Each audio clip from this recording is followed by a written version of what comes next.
Welcome back to MotionPic Recap. Today we're going to recap a movie titled The Count of Monte Cristo. Spoilers ahead. Watch out and take care. Somewhere outside Italy, Napoleon is being held captive by the British, on an island.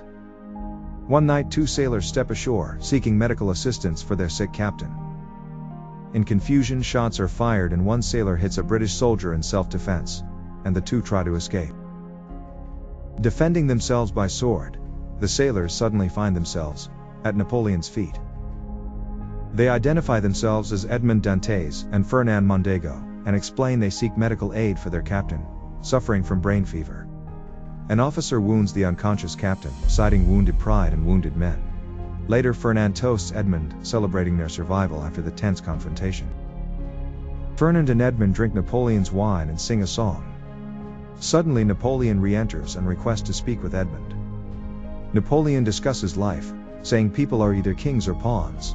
He gives Edmond a secret letter for a comrade in France, claiming its contents are innocent, but that it's important he doesn't tell anyone about it. Returning, Edmond tells Fernand he only gave Napoleon news from France. Later, Napoleon informs them their captain is dead, and they should leave. A couple weeks later, they arrive in France by ship, seen by their boss Mr. Morel. Mr. Morel calls them up, while Mercedes waits for Edmond on the dock. Discussing the captain's death, Danglars notes Edmond's defiance against orders not to go ashore. But Mr. Morel praises Edmond and makes him the new captain. Danglars protests Mr. Morel's decision to make Edmond captain. Mr. Morel confirms Edmond Dantes is the new captain and mentions a young lady will be pleased. Edmond rushes off to find her. A man named Clarion seeks Edmond, but Mr. Morel says he's not here right now. Fernand asks Mercedes to make love to him, but Mercedes says not, and states she will marry Edmond when he becomes captain, estimating it will take 2 years. Fernand remarks he couldn't wait 2 years for her. Edmond rushes to Mercedes and they embrace. Fernand watches jealously, reacting with pain as Edmond shares news of becoming captain. Fernand leaves and Edmond and Mercedes swim and kiss by the shore. Later they warm by a fire, talking intimately and holding each other close. Edmond says he needs to buy a ring before they can marry, but Mercedes says she doesn't need a ring, using a string, and says this can be her ring, promising it will never leave her finger. The next day, Fernand and Danglars discover their mutual hatred for Edmond while sharing drinks. Danglars asks about Edmond's secrets.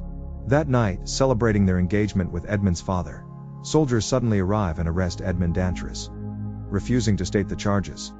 Edmond is seized and demands an explanation, but is taken before prosecutor. Villefort questions his meeting with Napoleon, and notes it is illegal for Napoleon to send letters. Villefort reveals the letter is treasonous, containing British troop schedules. Being illiterate, Edmond denies knowing the contents, swearing Napoleon claimed innocence. Villefort calls him foolish but says he's free as the letter was intercepted. Villefort asks who the letter was for, and Edmond names Clarion. Villefort immediately burns the treasonous letter, deeming the information too dangerous.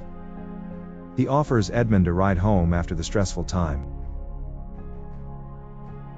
Unexpectedly, guards take Edmond to prison. He luckily manages to escape and rides to Fernand's estate, begging for help and says he's convinced Napoleon's trick letter caused them to arrest him.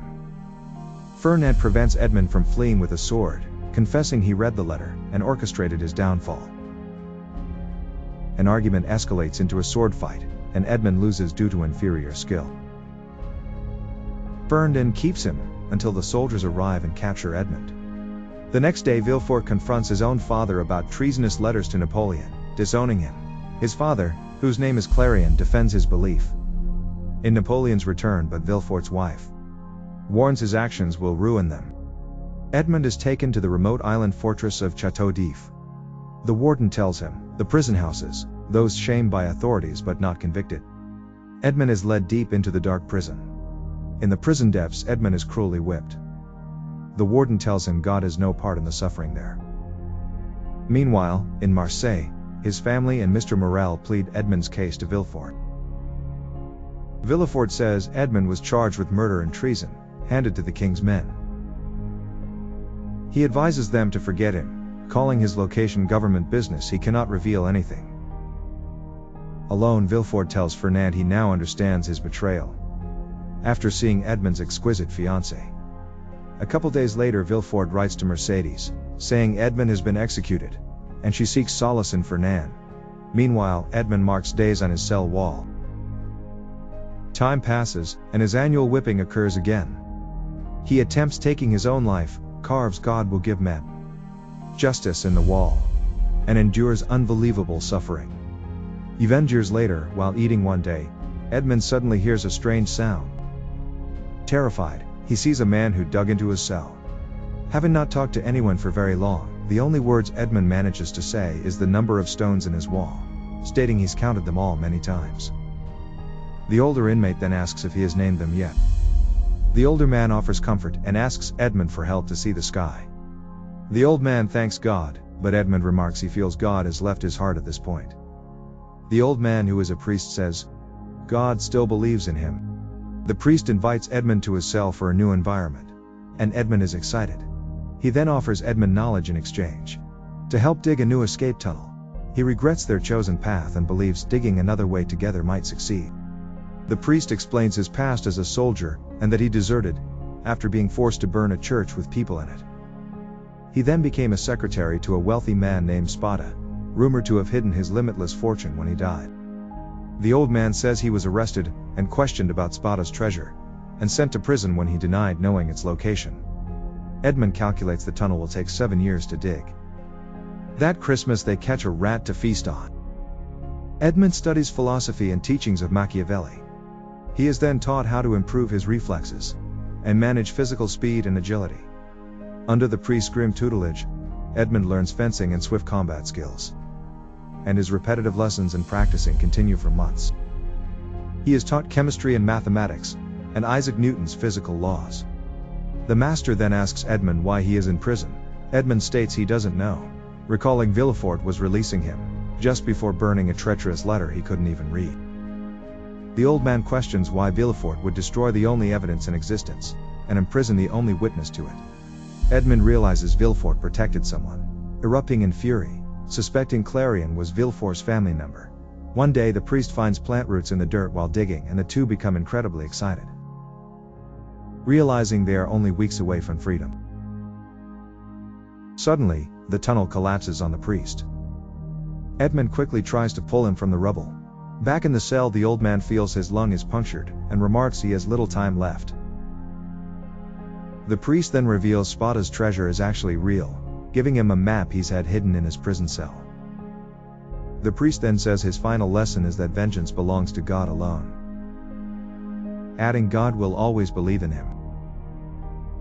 Abbé slowly dies in Edmond's arms, and soon after, a prison guard bringing him food gets no answer from the priest, fetching others to investigate. Men arrive and place the priest's dead body in a bag. Edmond then gets an idea. Not long after, men return and carry the bag to the cliff edge to throw into the sea below, shackling it just before. As they throw the bag, Edmond reaches out a hand from the bag, grabs the warden's keys, and pulls the warden with him into the water. Edmond struggles with shackles, but manages to free himself, and then pushes the warden underwater to kill him. Having swam all night, he collapses exhausted on a nearby island shore. A gang of smugglers and thieves observe him, and their leader Luigi notes Edmond's swimming skill and misfortune. Luigi challenges the exhausted man to a knife fight against Jacob, their best fighter facing death for betrayal. If Edmond wins, he replaces Jacob in Luigi's crew, and if Jacob wins, Edmond dies and Jacob reclaims his position. Edmond accepts the challenge and faces Jacob in a knife duel on the beach. Despite exhaustion, he overcomes Jacob, disarming him and emerging victorious. Quick-witted, Edmond strikes a deal with Luigi to spare Jacob's life, and Jacob pledges forever loyalty to Edmond. After 3 months with them, they arrive to Edmond's hometown, and Luigi tells Edmond he's free to go. Edmond tells a story of how he once met Napoleon, and Luigi laughs and doesn't believe him. He leaves the smugglers and Jacob joins him. Seeing Danglars runs Morel's business now, Edmond instructs Jacob to wait for here at the harbor while he goes to find Mr. Morel. Posing as an old friend to Mercedes, he asks Mr. Morel about Edmond Dantes' family. Mr. Morel doesn't recognize that it is Edmond he is talking to, and reveals Edmond's father committed suicide after the arrest, and Villefort is now chief prosecutor in Paris. Asking about Edmond's fiancée, Mr. Morel adds that 1 month after Edmond's arrest, Mercedes married his best friend Fernand, now called Count Mondego, who also live in Paris. He thanks Morel with cash. Edmond then tells Jacob to buy a boat for them, and the two sail to Italy using the priest's map to find Spada's treasure. They locate an island called Monte Cristo, and searches for a hidden coastal cavern. He dives into the cave waters, finding chests full of glittering treasure. Jacob remarks, he is now wealthier than any man he has ever heard of. Asking what he wishes to acquire, Edmond replies his wish is revenge. Jacob asks if it isn't better that he just goes to Paris to find the love of his life, Mercedes, and marry her. But Edmond insists his enemies must suffer, burning the map. Ready to enact his plan, they arrive in Paris and buy a lavish estate with a carriage full of gold. Meditations under the name The Count of Monte Cristo are sent out to all the wealthy in Paris. A magnificent party is held at his estate, with numerous guests, signaling his arrival and high status.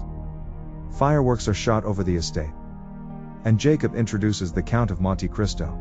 Suddenly a hot air balloon descends with performers, landing near the assembled guests. Edmond makes a grand entrance in dramatic clothes, starting the festivity. He mingles and converses with guests, including Villefort, who doesn't recognize him. Jacob informs Edmond that Count Fernand Mondego is absent. The next morning, Mondego kills a man in a duel. Mercedes laments the man defending his honor. Fernand states things were better when she was ignorant and he was happy with the dead man's wife, and leaves her. Jacob discovers Fernand has a large bank loan to afford shipping in his cotton business, and Edmond decides to buy the bank to stop the loan, forcing Fernand to make a shipping deal with his enemy Danglars. A couple days later, Jacob tells Edmond one night that Fernand has a son called Albert. Somewhere else, Albert is asking his father if he can go to Rome, and Fernand agrees just so he can get rid of him for a few weeks. Next, Albert is in Rome and enjoys festivities and is suddenly kissed by an unknown woman. The young woman teases Albert and fools around. She runs away from the plaza and crowd, disappearing down a dark alleyway, and he follows her into the alley. Albert is ambushed and captured, and brought into a dark tunnel. Men demand ransom, threatening to cut off his finger with a family crest ring. Albert, however, says he's not scared, and tells him to do their worst. Suddenly someone appears, fighting the scoundrels, and it's Edmond himself. Albert runs out, and outside Edmond introduces himself as Count of Monte Cristo, and invites Albert over the next day. At his estate, the Count explains for Albert that his extensive network of people made him able to know that some gang tried to kidnap him, and so he orchestrated his rescue. Albert invites the Count to Paris to visit his parents, but he replies he doesn't have time due to business. Jacob then says the Spada gold shipment won't arrive until 3 weeks later. Since the shipment takes 3 weeks, Edmond remarks he seems to be free to come visit his parents in Paris. Some days later, they return to Paris for Albert's birthday gathering. Guests gather around as the Count of Monte Cristo's arrival is announced. He greets Albert and then Fernand, who appears and who doesn't recognize him. Next, he is introduced to Countess Mercedes, who looks like she's seen a ghost, expressing deep gratitude for saving her son. The Count asks Fernand if he can steal his wife for the dance. During the waltz, Mercedes notes his resemblance to her deceased love, but he dismisses it. The dance ends as Count and Countess de Morcerf are announced. Fernand questions Villefort's presence, just as Monte Cristo appears. Wanting to talk to Villefort, Mercedes asks Fernand to give the birthday speech for Albert, but Fernand declines due to business. Outside, he and Villefort meet and suspiciously question who Monte Cristo is.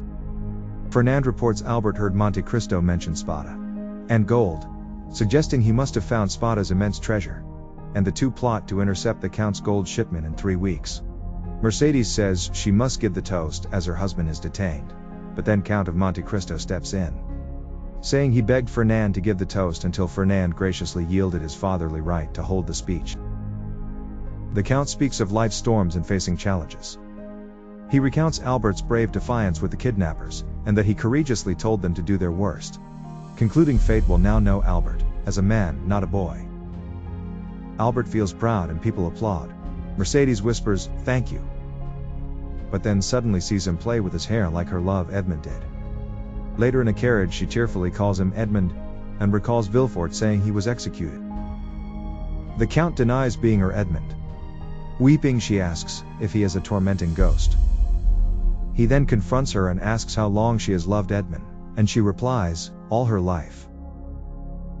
Then when he asks why she remarried Fernand just 1 month after Edmund's death, she remarks he's unfair to bring that up. He tells her to leave. After she is gone, he tells Jacob never to interfere in his plans again. Later Danglars supervises unloading treasure chests, telling men to steal one, thinking Fernand and Villefort won't notice. One gold chest is gone, but suddenly French soldiers appear, accusing Danglars of theft. Monte Cristo appears behind him, asking if they may search the ship. Danglars, believing Fernand betrayed him, attacks but is defeated. Dangling from a rope, the Count reveals his true identity as Edmond Dantes, and Danglars is shocked.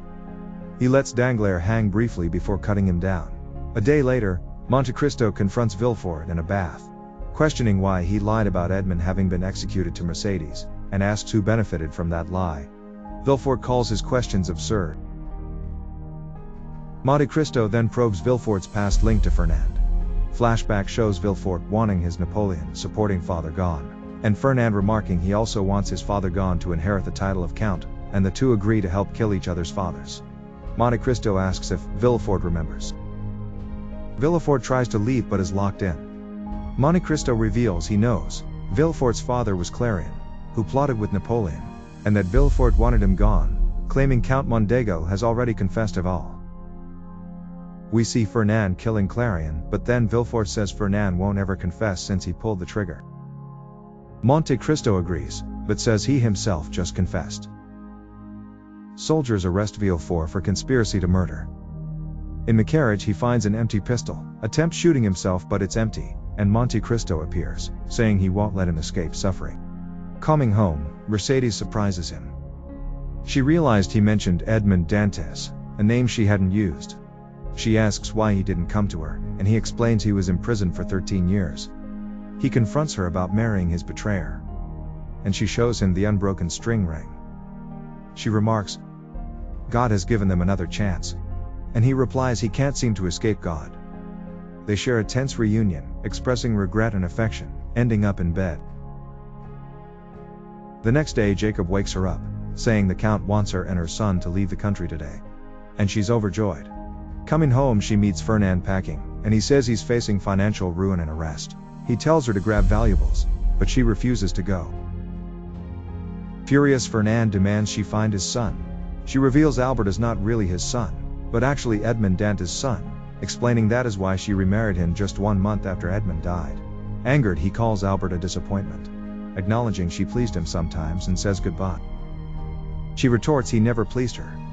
Later Fernand finds chests of gravel in ruins, being very confused. Suddenly Monte Cristo appears, but then Fernand freezes, seeing it's actually Edmond Dantes. Fernand asks why he's doing this, and Edmond calls it vengeance for his stolen life, and the two draw swords. Edmond overpowers him, and Fernand is surprised by his fencing skill. Edmond asks why Fernand sent him to hell. Fernand replies because he wasn't a rich nobleman, but a poor sailor. Albert emerges from the shadows, sword drawn, and protects Fernand. Albert says he heard Monte Cristo had told the police to arrest him, and Fernand replies that Monte Cristo is also planning on taking Mercedes from them. Edmond tells Albert there's unknown history here, that he doesn't know, but Albert remains defiant. Edmond threatens to kill Albert if he needs to, but then Mercedes appears screaming no. She tells Albert that she found his note explaining where he went, and explains he is actually the son of Edmond Dantes. She reveals Edmond is the Count of Monte Cristo, and both Edmond and Albert are shocked. Fernand then confirms it, and calls Mercedes a whore. He aims his loaded gun at Edmond, and Edmond tries to calm him down, saying no one needs to die. Edmond states he only has one shot, which is not enough to stop him, and Fernand replies he will put it where it hurts most, then shooting Mercedes. The shot luckily grazes her shoulder thanks to Jacob having thrown his knife quickly, and hit Fernand's hand. Fernand runs outside, and Edmond remarks he must end this. Fernand tells Edmond he couldn't escape, knowing he took everything, and so he charges on horseback. And a dramatic sword fight ensues. They lose their swords and start wrestling. But Fernand finds his sword, so Edmund starts searching for his one too. Both get injured since both manage to cut the other. Suddenly Fernand takes Edmund's sword. But as he charges yet again, Edmund skillfully takes one sword and pierces him. Albert is devastated watching Fernand die in front of him, but is understanding. Later at Chateau, Edmund makes a vow to the priest to use his wealth only for good. From now on, he remarks, he bought the island to destroy the prison. But now he only cares about those leaving the island with him, saying, "Let's go home." The end. Thank you for watching. Make sure to subscribe if you'd like to see more videos like this, and hit the like button to help us out.